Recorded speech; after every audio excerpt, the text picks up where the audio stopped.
Gracias por seguir aquí en su programa Aprendo en Casa. Soy la profesora Carolina Serrano Guillén de Biología y estamos en la clase de 11º año y estamos estudiando además los ciclos biogeoquímicos. En la primera parte estudiamos un poco sobre el ciclo del agua, del carbono y el oxígeno. Hicimos una asociación también entre los tres ciclos, hablando primero que el ciclo del agua sirve también como transporte para los demás ciclos, así que es sumamente importante, no solo para los que vimos, sino para los que vamos a ver. El ciclo del carbono y el ciclo del oxígeno se relacionan a partir del proceso de la fotosíntesis de las plantas. ¿Se acuerdan? Las plantas toman el dióxido de carbono y nos devuelven a nosotros el oxígeno que ocupamos para respirar. Pero, y tal vez se están preguntando, ¿y los materiales que dijo la profe en la primera parte? Vamos a utilizarlos. Si los lograron encontrar, magnífico, porque podrán hacer una demostración muy sencilla donde veremos el ciclo del agua. Así que tomen sus materiales y presten muchísima atención a la demostración. Para esta actividad necesitaremos agua, cinta adhesiva, bolsas con cierre hermético, tinte vegetal que es opcional y marcadores permanentes. Realizaremos el ciclo del agua en una bolsa. En esta actividad haremos llover dentro de una bolsa. Vamos a dibujar un sol porque eso es lo que hace funcionar el ciclo del agua. También podemos dibujar algunas olas y algunas nubes en un diseño muy simple para que sea más sencillo. La idea es que ustedes lo puedan hacer. Ahora abriremos la bolsa tratando de mantener los bordes separados y agregaremos solo un poco de agua, puesto que la vamos a colgar en la ventana y debemos evitar que pese mucho y se caiga.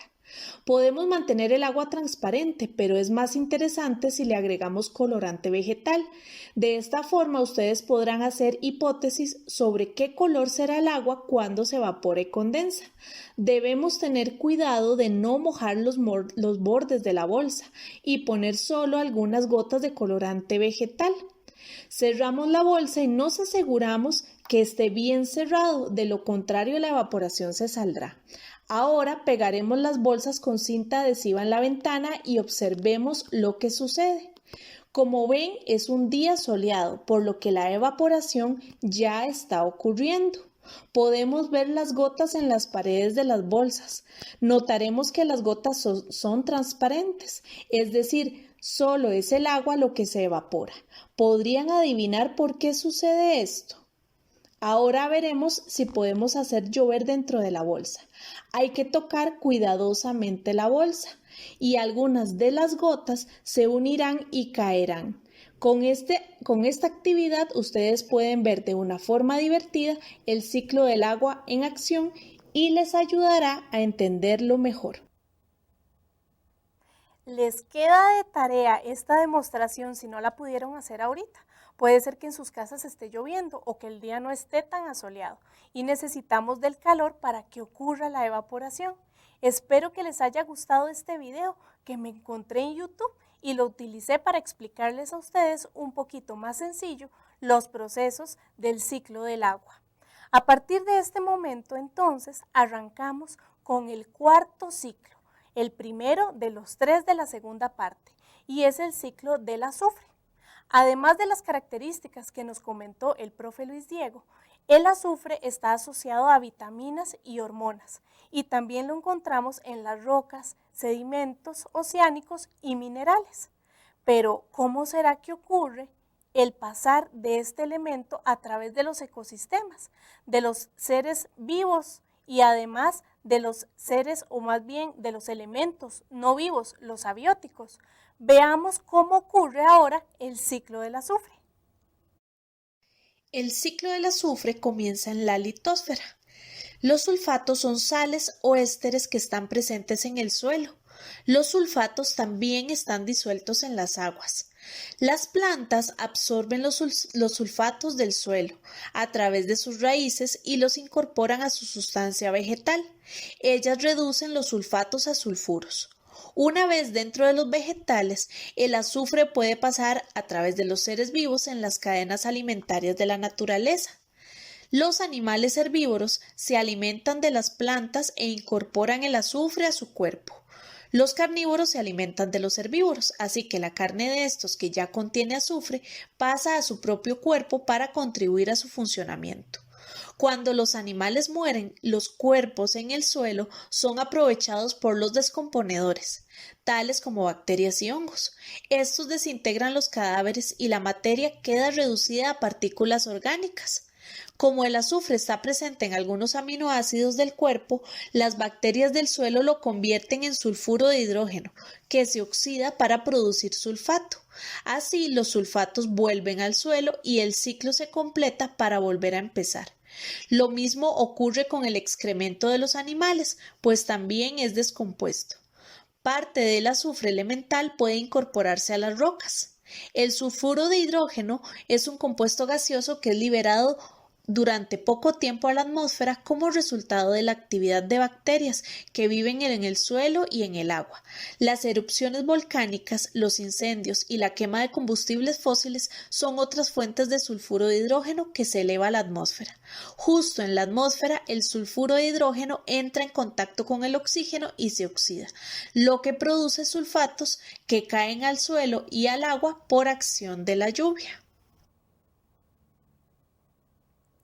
¿Se dieron cuenta? El ciclo del azufre, a pesar de todo que tal vez no conocíamos o que tal vez no era tan familiar para nosotros, nos presentaba como el camino del azufre es bastante sencillo, a través del agua e inclusive a través de las bacterias, porque vamos a ver en esta segunda parte del programa el papel tan importante que tienen las bacterias. Y vamos de una vez. El ciclo del nitrógeno. El ciclo del nitrógeno se caracteriza por tener un papel muy fundamental. El nitrógeno está en todas partes, lo encontramos en el 78% del aire que respiramos, pero una cosa es tener nitrógeno disponible y otra poderlo utilizar. Precisamente para poderlo utilizar, las bacterias son las que realizan este trabajo. Nos vamos a dar cuenta cómo ellas se encargan de convertir ese nitrógeno que nosotros no podemos utilizar, ellas lo pueden asimilar y sustraer dentro de las rocas, de los sedimentos, para que nosotros lo podamos utilizar. ¿Cómo ocurre entonces el ciclo del nitrógeno? No olvidemos también que se encuentra en el ADN, en las proteínas. Ahí hay una gran cantidad de nitrógeno. Pero nos podemos preguntar, ¿y entonces ese nitrógeno de dónde viene? Veamos a través del siguiente esquema cómo es que el nitrógeno pasa por los seres vivos y los ecosistemas. La fuente inicial y más abundante del nitrógeno es la atmósfera, donde se encuentra en forma molecular y en una proporción del 78%. En esta forma no puede ser captado por los vegetales.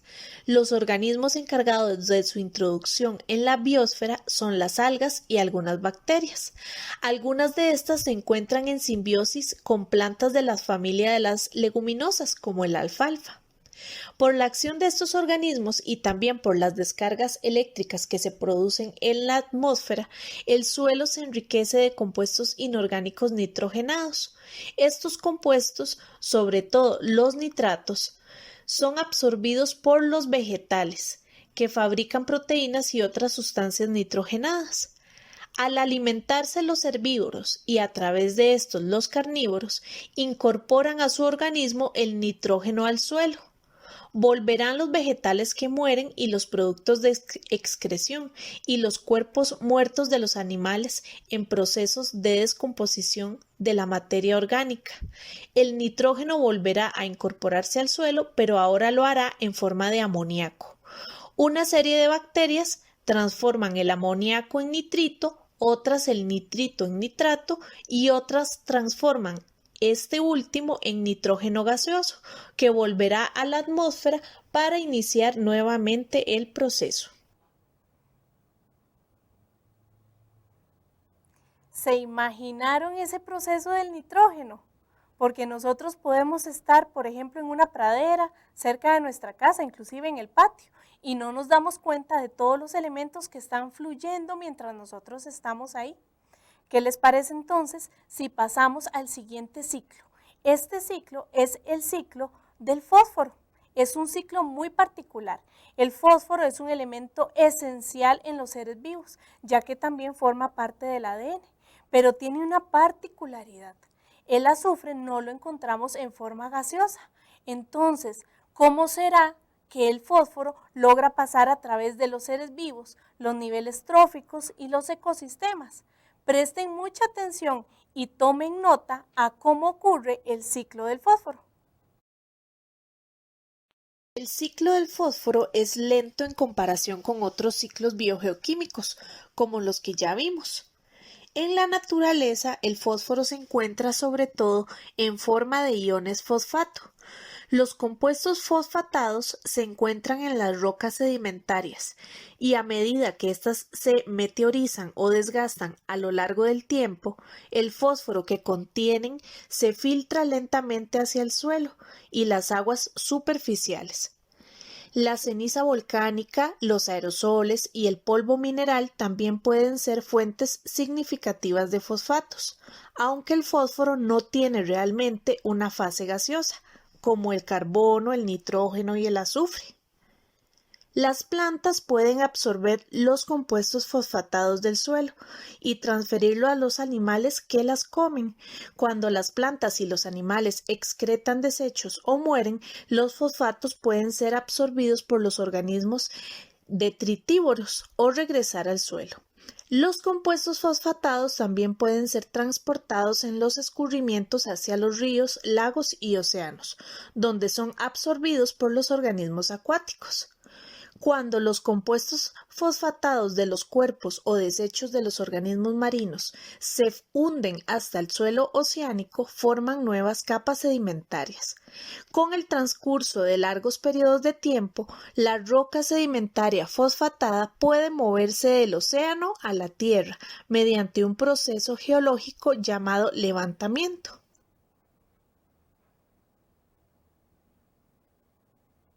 Interesante.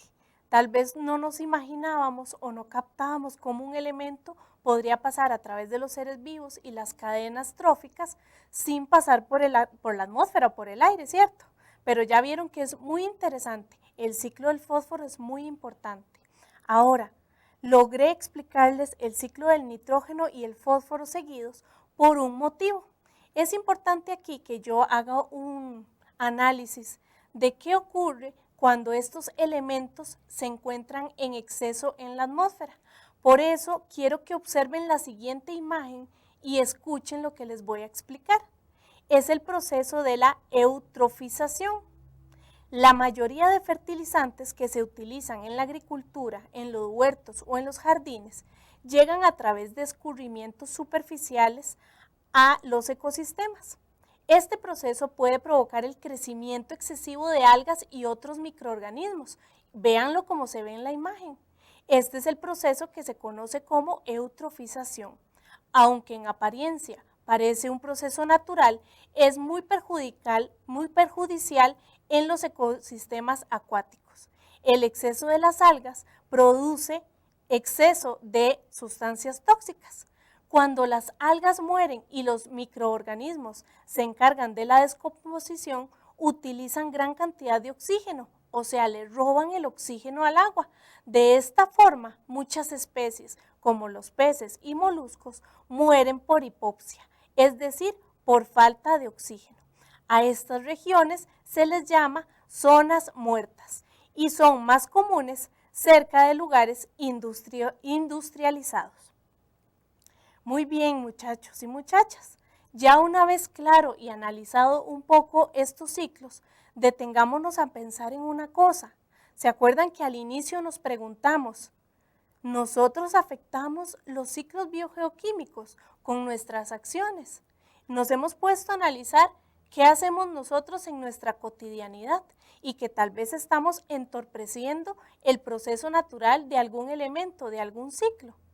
Quiero invitarlos a que veamos algunas imágenes y mientras ustedes las ven y analizan, piensen si ustedes realmente son parte de la solución o son parte más bien de un problema para los ciclos biogeoquímicos. Así que presten muchísima atención y analicen cada imagen.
¿Qué les pareció esas imágenes? ¿Será que son imágenes familiares? Es muy lamentable, porque a veces los seres humanos no nos damos cuenta que con nuestras acciones, que en apariencia no nos causan ningún daño, estamos causando daño al resto de seres vivos.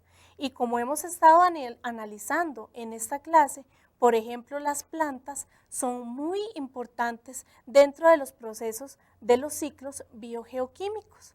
Así que vamos a recapitular un poco lo que hemos visto a lo largo de esta lección. Hablamos primero entonces definiendo ciclo biogeoquímico, sabiendo que un ciclo es un proceso que se repite constantemente. Bio porque implica seres vivos, geo de la tierra y químicos porque como ustedes se dieron cuenta ocurren una serie de reacciones químicas. Por eso es que se llaman los ciclos biogeoquímicos y hablamos de el agua, el carbono, el oxígeno, el azufre, el nitrógeno y el fósforo. Hablamos que el ciclo del agua es muy importante porque el agua también sirve para transportar el resto de elementos a través de sus ciclos. El carbono y el oxígeno, por su parte, están estrechamente relacionados a través del proceso de la fotosíntesis y encontramos nuevamente la importancia de las plantas en los ciclos. Luego pasamos al ciclo del azufre y hablamos de la importancia en este ciclo de las bacterias. Y las bacterias además siguieron siendo actoras en el ciclo del nitrógeno, donde ellas son las que se encargan de fijar el nitrógeno junto con las tormentas eléctricas. Todas esas descargas eléctricas también se encargan de fijar el nitrógeno. Y finalmente hablamos del fósforo. ¿Para qué servía el fósforo? ¿Qué función tenía? Vimos también que el fósforo era el único que no se encontraba de forma gaseosa, pero que de igual forma pasa a través de todos los seres vivos y los ecosistemas. Realmente es muy importante esta parte. Hablamos también de la eutrofización, que es el exceso de fósforo y nitrógeno dentro de algunos fertilizantes. Esos fertilizantes caen en las aguas, lo que provoca un crecimiento excesivo de las algas.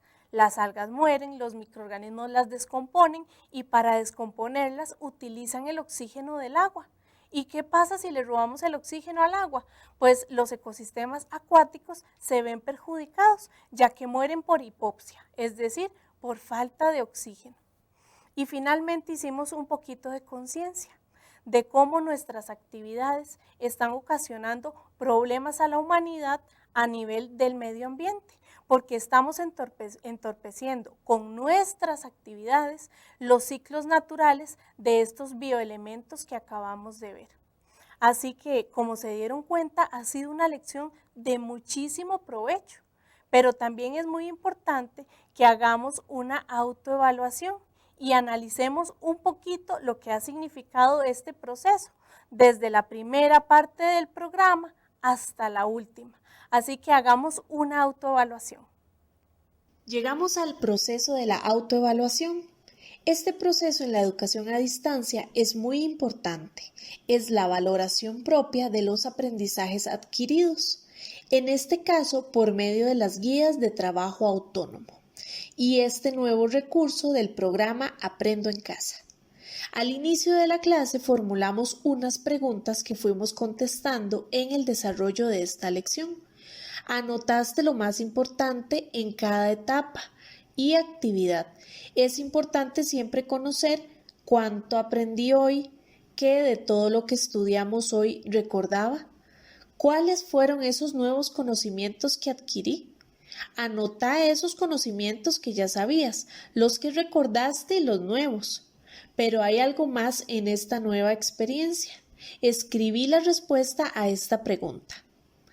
¿Cómo me sentí y cómo puedo mejorar para mantener la atención durante las clases?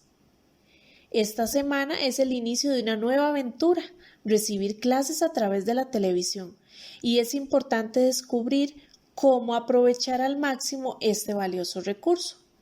Para ello seleccioné 3 consejos útiles que pueden ser valiosos en esta nueva etapa. Consejo número 1. Prepara el lugar donde recibirás la lección. Ordena el espacio. Consejo número 2. Evita el uso del celular. Al igual que en el cole, el celular puede hacer que perdas alguna explicación o dato importante. Lo puedes revisar al terminar la clase y disfrutar de ella sin distracciones. Y el consejo número 3 es que planifiques tu tiempo. Una adecuada organización de tus labores será clave para que no te perdas de ninguna clase. Llegamos al proceso de la Muy bien, ¿pudieron autoevaluarse? ¿Cómo se sintieron?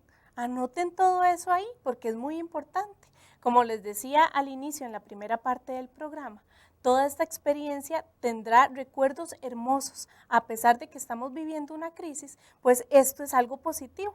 Vieron que aquí hablamos de 3 pasos importantes: planificar el tiempo, evitar o cuidar un poco el uso del celular, preparar el lugar donde ustedes van a recibir la clase, unámoslo con los primeros 3 consejos que les di al inicio. ¿Cuáles eran?